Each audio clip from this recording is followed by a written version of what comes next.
In ghost lore, a poltergeist is a type of ghost or spirit that is responsible for physical disturbances such as loud noises and objects being moved or destroyed. They are purportedly capable of pinching, biting, hitting, and tripping people. Most accounts of poltergeists describe the movement or levitation of objects such as furniture and cutlery, or noises such as knocking or scratching on doors.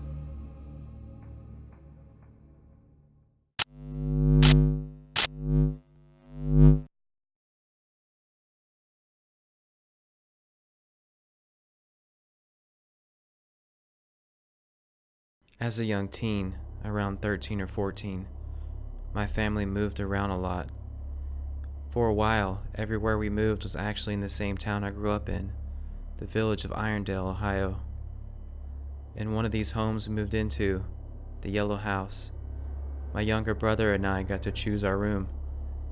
Excited to do so, we rushed upstairs and quickly found the room we wanted, and the reason we picked it is the same reason we later regret it. Inside our new room was a much smaller room with a lock on the outside of the door, the clock room.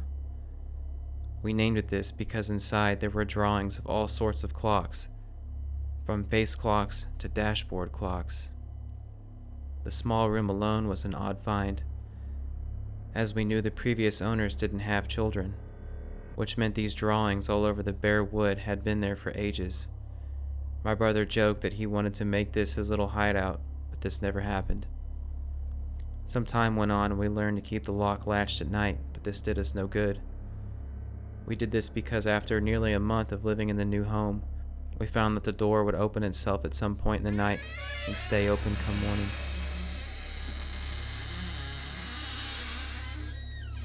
Not just a little either, all the way open. Mind you, this is just a small, knee-high square frame in the wall. It creeped us out. So we locked it, but even then it was open every morning.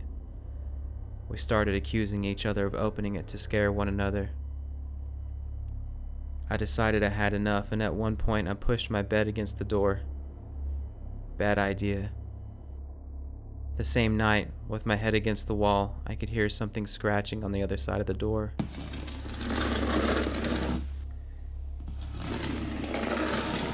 I fought it off and found some sleep that night, but was quick to remove my bed to its original spot the next day.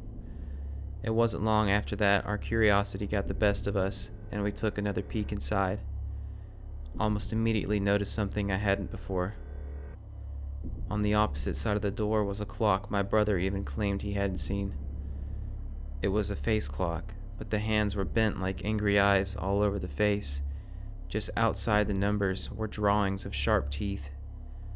This creeped me out because I remembered the scratching I had heard a while back. We had many more experiences in that house, but that was the extent of the clock room as far as I can remember. The oddest part about it, the part that really creeps me out, is knowing that Irondale is ages old. So old, in fact, that it was once a city that had enough time to break apart and become a village, meaning the town was around when deformed and disabled children were tucked away in their own private quarters where others couldn't see them. The freak show effect. So my thoughts on the subject is that this home used to be a house of such a child, and they really didn't like it when their bedroom door was closed.